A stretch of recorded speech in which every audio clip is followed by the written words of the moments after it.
Oi, tudo bem com vocês? Iniciaremos mais um vídeo aqui no Aprenda do curso do Sistema Financeiro Nacional.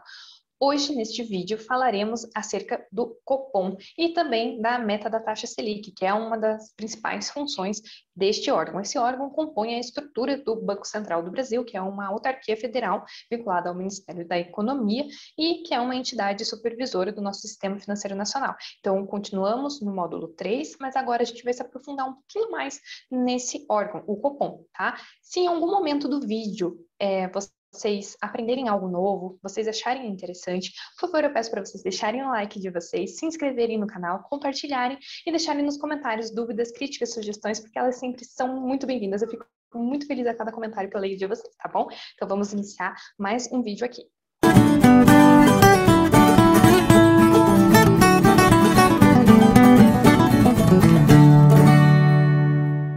A agenda do vídeo vai ser acerca das entidades supervisoras, continuamos nesse módulo. Dentro do Banco Central, nós temos o Copom, que é um órgão dentro dessa estrutura. Então, tinha uma professora de Direito Administrativo que ela fez uma analogia muito interessante. Então, vamos imaginar que a gente tem um corpo, tá? Eu não sei desenhar direito, então, só vou fazer assim. A gente tem um corpo, uma pessoa super feliz aqui. E vamos dizer que esse alguém aqui que está super feliz na nossa sala, ele é o Banco Central. Então, ele é o Banco Central. E dentro dele existem diversos órgãos. Então, aqui, vamos dizer que ele tem uma barriguinha, eu vou ter vários órgãos aqui dentro. E esses órgãos, um deles vai ser o Copom. E o Copom, então, ele é um órgão do Banco Central do Brasil. E é sobre ele que nós falaremos aqui nesse vídeo, tá? Desculpe pelo desenho a todos aqueles que prezam pela arte. Então, a gente já viu várias vezes esse desenho aqui, mas ele tem que estar na nossa cabeça em qualquer prova que a gente vai fazer acerca do sistema financeiro. Essa é a estrutura do sistema financeiro nacional. Para quem ainda não assistiu, não viu o vídeo, que eu explico todos eles, né, em conjunto, tem aqui, vai aparecer aqui em cima para nós, tá?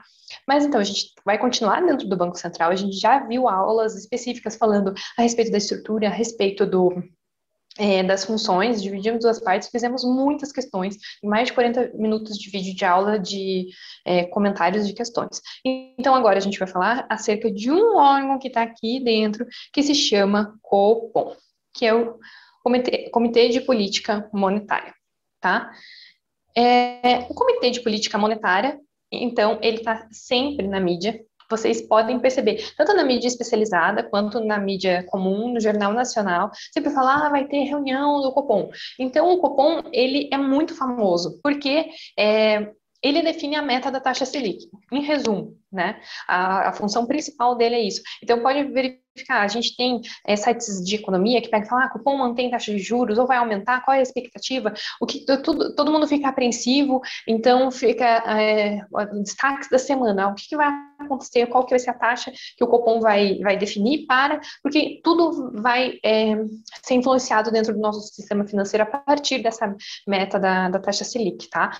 Então, a gente vai ver isso ao longo deste vídeo. Então, é bem interessante porque não é algo só para prova, é algo para a vida, é algo que a gente tem que sempre ficar atento, não apenas sendo concurseiro ou querendo passar nos testes da Anbima, tá, gente? A gente precisa saber isso daqui para o nosso dia a dia, porque depois a gente vai ver, mas se acontecer uma queda, por exemplo, brusca, igual a gente teve no último ano, nos últimos anos, nos últimos meses, a gente precisa renegociar financiamentos que existem, por exemplo.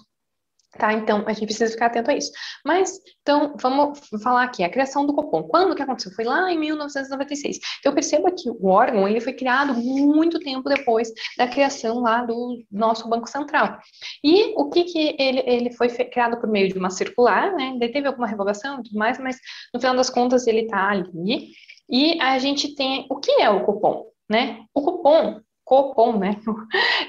Nada mais é, como eu falei naquele desenho horrível que eu fiz no início, lá na nossa agenda, ele é um órgão do Banco Central. E ele é formado por quem? Ele é formado pelo seu presidente e diretores, e ele vai definir a cada 45 dias a taxa básica de juros da economia, que é a Selic, a taxa Selic.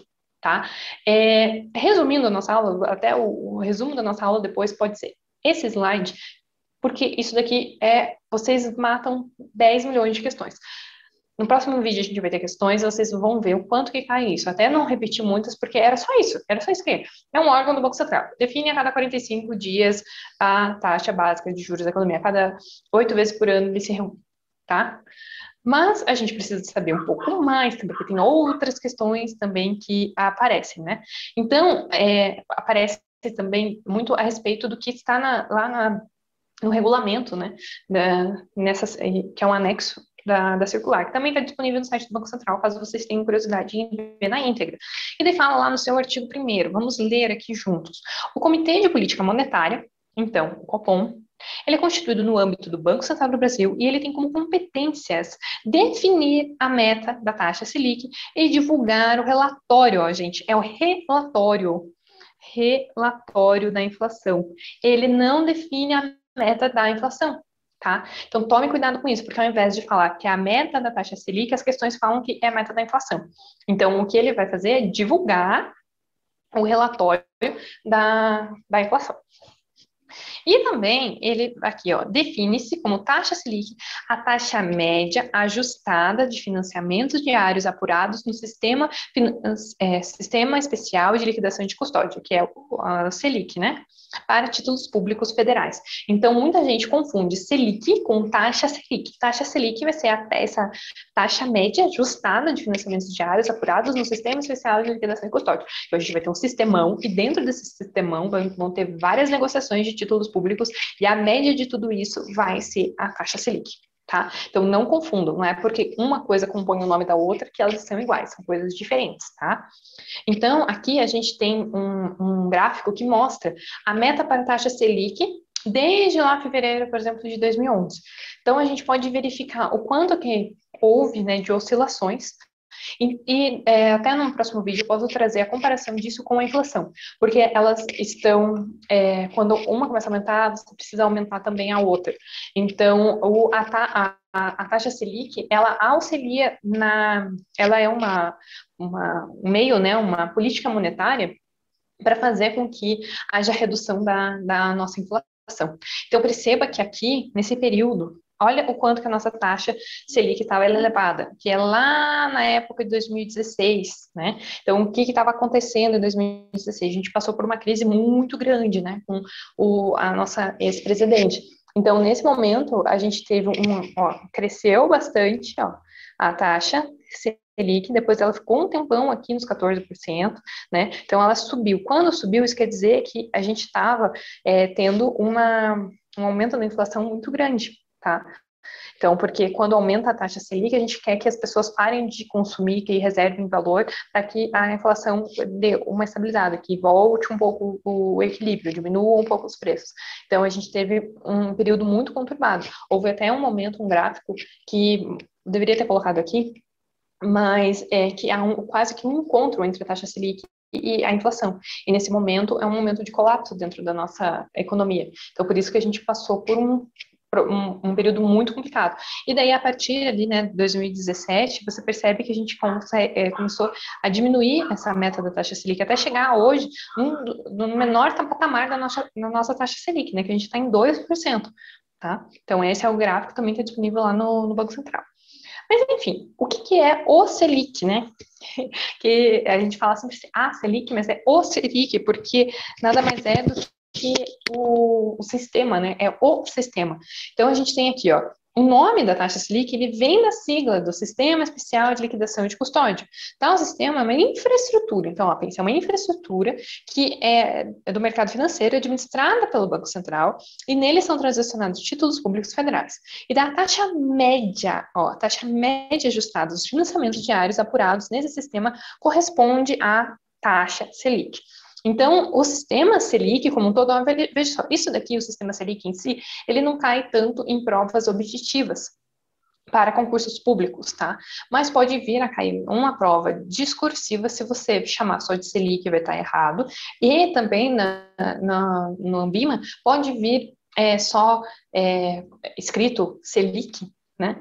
E é a taxa Selic, que às vezes eles estão se referindo. Então, vocês têm que tomar cuidado para diferenciar Porque se ele estiver falando do sistema Selic, ele vai possuir, ó, aproximadamente são 500 participantes, em torno de 160 mil clientes individualizados, há 8 tipos de títulos distribuídos em cerca de 380 vencimentos, que estão depositados e equivalem a 99% dos títulos públicos federais. E mensalmente, cerca de 40 leilões de títulos do Tesouro Nacional, que movimentam um montante de 78 bilhões de reais, tá? Então, o sistema é uma coisa muito maior, muito mais complexa, e dentro a média de tudo isso, a média ajustada, né, a gente vai ter a taxa Selic, que envolve toda a nossa vida, tá? E a taxa Selic, o que que é, né? Então, repetindo aqui, só para frisar bem o que que pode aparecer lá nos concursos, né? Então, a gente tem aqui, a taxa Selic, ela vai ser a taxa básica de juros da economia. Gente, pode parecer uma coisa simples, mas isso cai em prova. A Selic ela é a taxa básica de juros da economia. Então, isso pode cair na prova. Então, a gente precisa saber que é assim que chama também, é como se fosse um sinônimo da taxa Selic, taxa básica de juros da economia.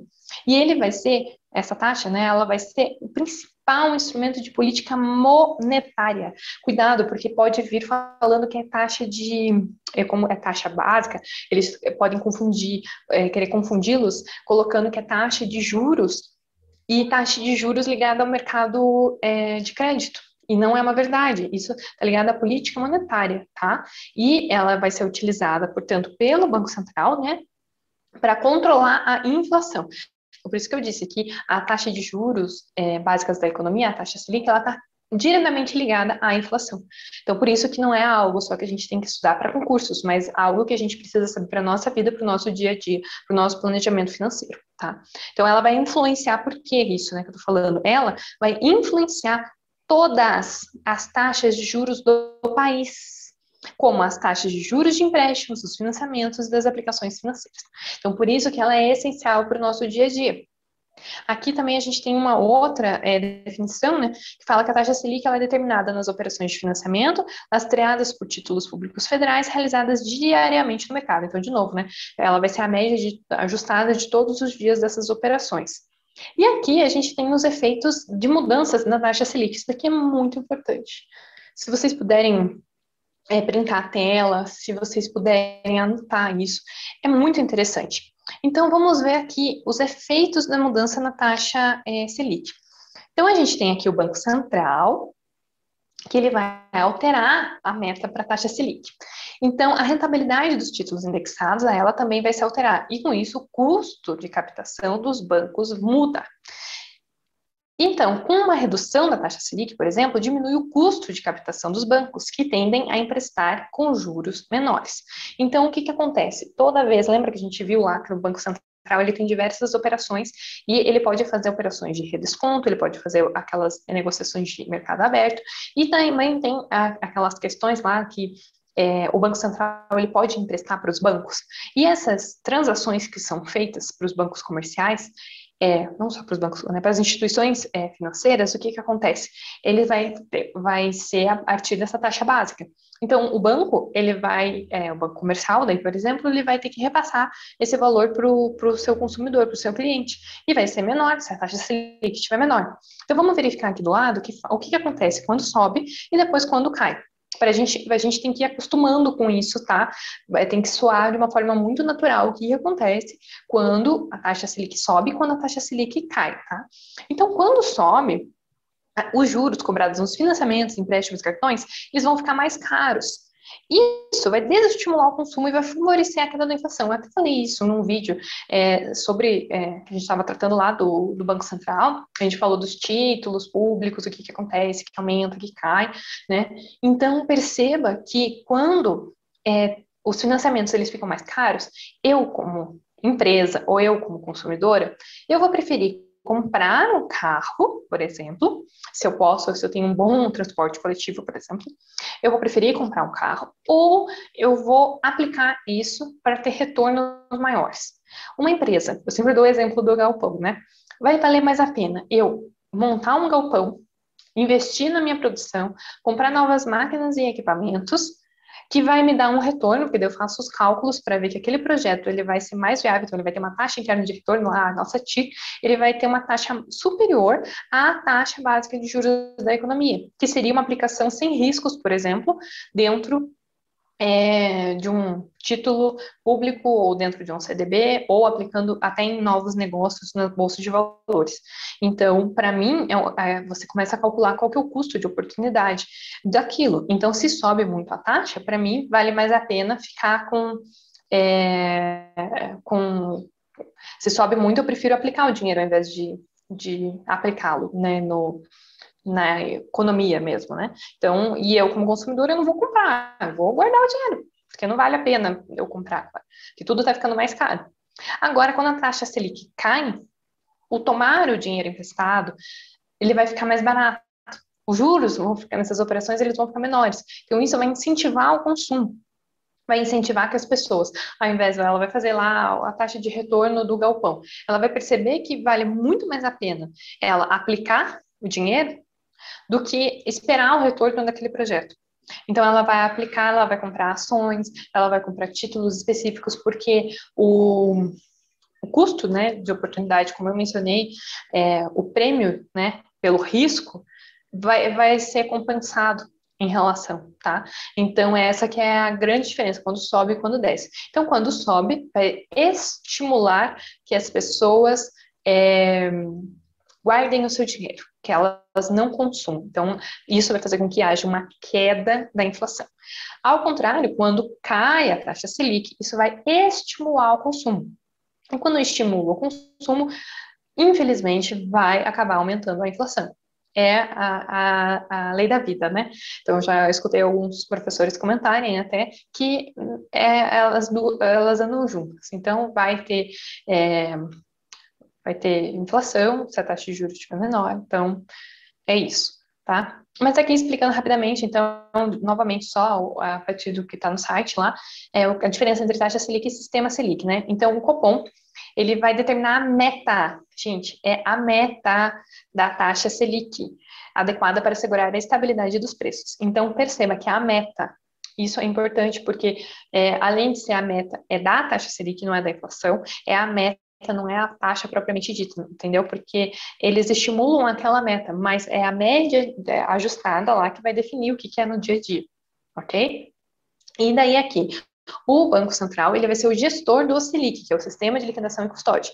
E ele vai atuar no mercado aberto para que as médias das taxas, então a média das taxas acordadas em operações compromissadas com prazo de um dia útil, ó, gente, é um dia útil, entre as instituições financeiras, situe-se próxima da meta definida pelo Copom, tá? Isso aqui é importante, daí também fala que o Selic é uma infraestrutura, então essa que é a diferença, né, que a gente sabe ali, o Selic é a infraestrutura do mercado financeiro para compra e venda de títulos públicos federais. E em cada negociação, o Selic em tempo real, ele vai transferir os títulos para o comprador e determinar o crédito na conta do vendedor, tá?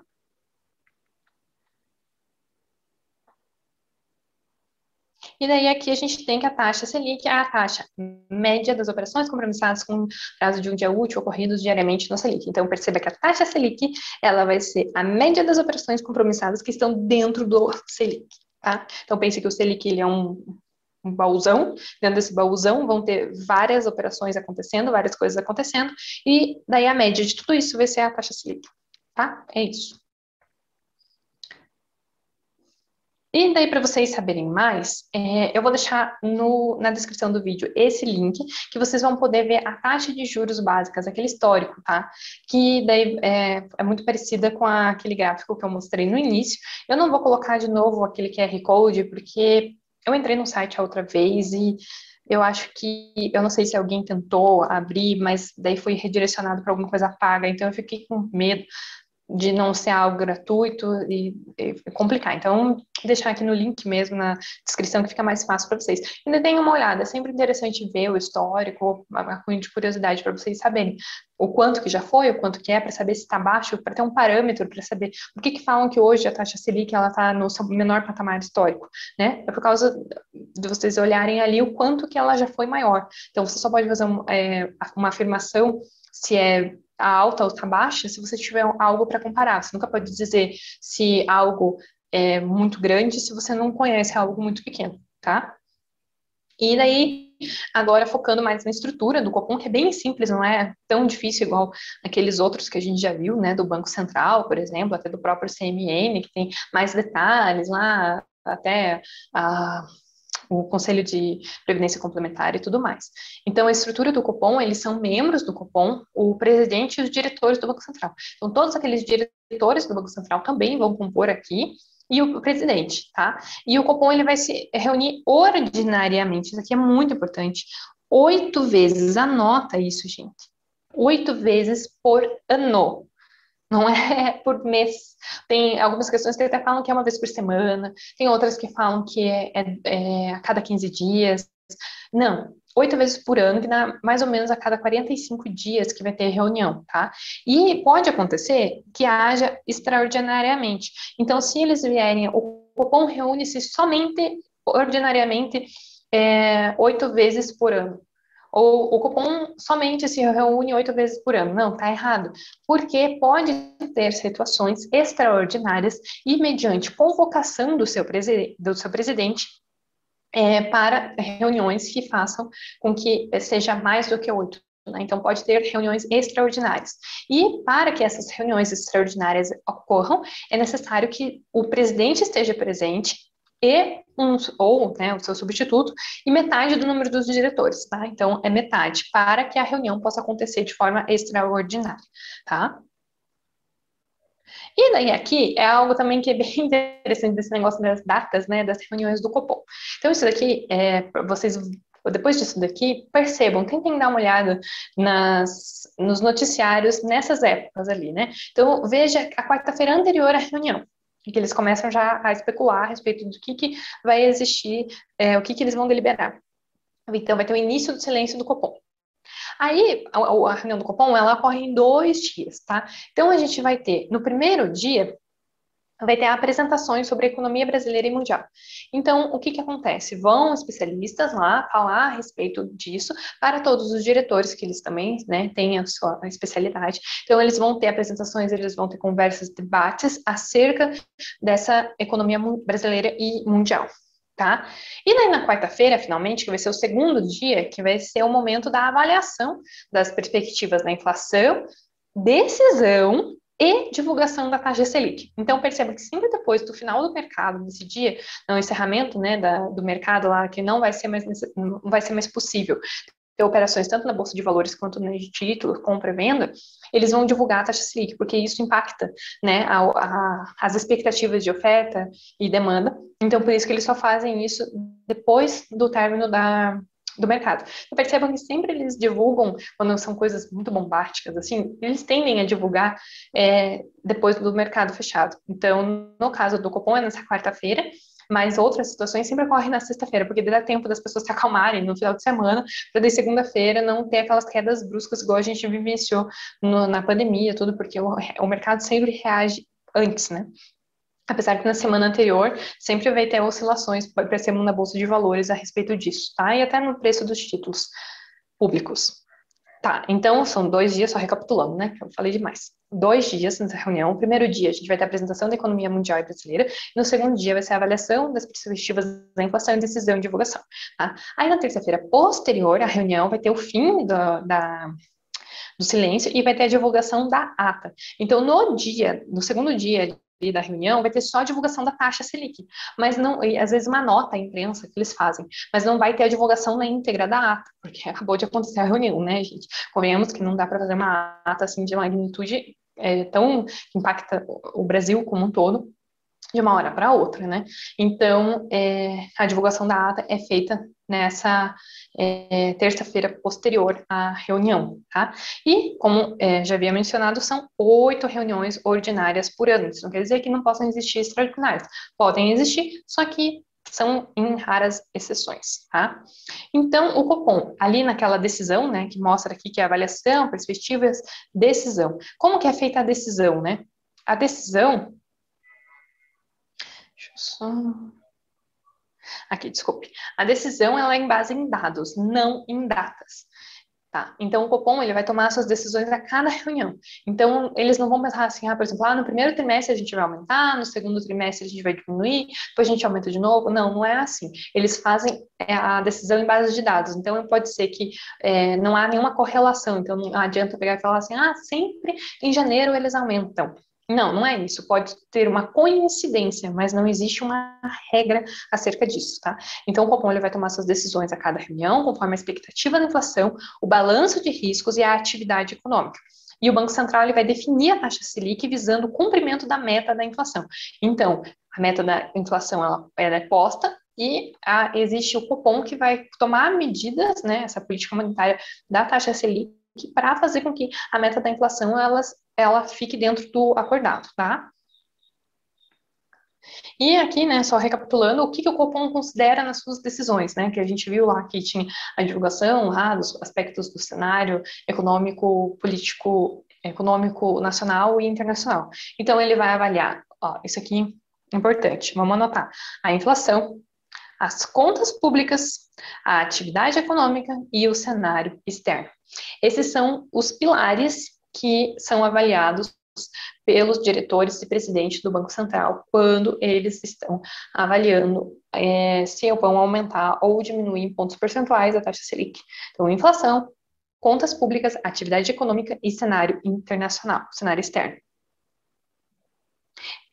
E se a meta não for cumprida? O que vai acontecer? O presidente do Banco Central, olha só como isso é importante, o presidente do Banco Central, ele vai divulgar publicamente as razões do descumprimento por meio de uma carta aberta ao ministro de Estado da Economia. E ele vai ter que conter o quê? Isso aqui cai bastante, tá? Vai ter que conter uma descrição detalhada, vai ter que conter uma descrição detalhada das causas do descumprimento, as providências para assegurar o retorno da inflação aos limites estabelecidos e o prazo no qual se espera que as providências produzam efeito. Então, eu vou ter que ter uma descrição detalhada das causas, eu vou ter que ter as providências para assegurar o retorno da inflação aos limites estabelecidos e eu vou ter um prazo no qual se espera que essas providências produzam efeito. Então, não é algo da cabeça do presidente, vai ter que ter dados, vai ter que mostrar, então é algo muito importante. Então não dá para brincar com isso daqui, é algo muito sério, né? Então isso daqui, anotem com carinho, se a meta da inflação não for atingida, né, o que acontece, e o que o presidente do Banco Central vai ter que fazer. Então, o nosso resuminho, eu já comentei com vocês, né, que o que a gente precisa saber assim, de cara, porque cai muito. O Copom, então eu vou anotar aqui. Então, o Copom, ele é o quê? Ele é um órgão do Banco Central. Vocês vão lembrar daquele meu desenho horrível que eu fiz no início da aula, mas vai ajudar a vocês entenderem que o Copom, ele não é uma entidade supervisora. O Copom, ele não é um conselho normativo, ele é um órgão do Banco Central. Então, ele está dentro da estrutura do Banco Central, tá? Está dentro da estrutura do Banco Central, é o coração aqui do Banco Central. O Copom, ele se reúne 8 vezes ao ano. Acho que minha caneta tá péssima, minha letra tá ficando horrível, mas acho que dá para entender. Então, ele vai se reunir 8 vezes ao ano, e ele pode, só 8 vezes ao ano? Não. Podem existir reuniões que sejam extraordinárias. Extraordinárias. Tá? Essa 8 vezes ao ano também pode vir aqui a cada mais ou menos 45 dias, mais ou menos 6 semanas, tá? Parece bobeira, mas essas coisas caem em prova. Podem existir reuniões extraordinárias. Qual que é o objetivo, né? Para que ele serve? É estabelecer a meta da taxa Selic. Que taxa Selic é diferente do sistema de liquidação e custódia, tá? Então, é isso, as referências que foram utilizadas foram as próprias legislações, o site do Banco Central, tem muita informação, e no próximo vídeo a gente vai tratar de algumas questões do Copom. Eu peço para vocês darem uma olhada antes no link, que também está aqui, que vai redirecionar para o nosso site, em que vocês vão poder ter acesso às questões antes da minha resolução, porque isso faz com que vocês fixem melhor o conteúdo, tá bom? Caso tenha alguma crítica, sugestão, por favor, deixem nos comentários e não esqueça de dar o like se esse vídeo ajudou de alguma forma vocês compreenderem um pouco mais acerca do Copom ou da taxa Selic ou de ambos, tá bom? Muito obrigada pela atenção. Inscreva-se e apreenda que é possível solucionar.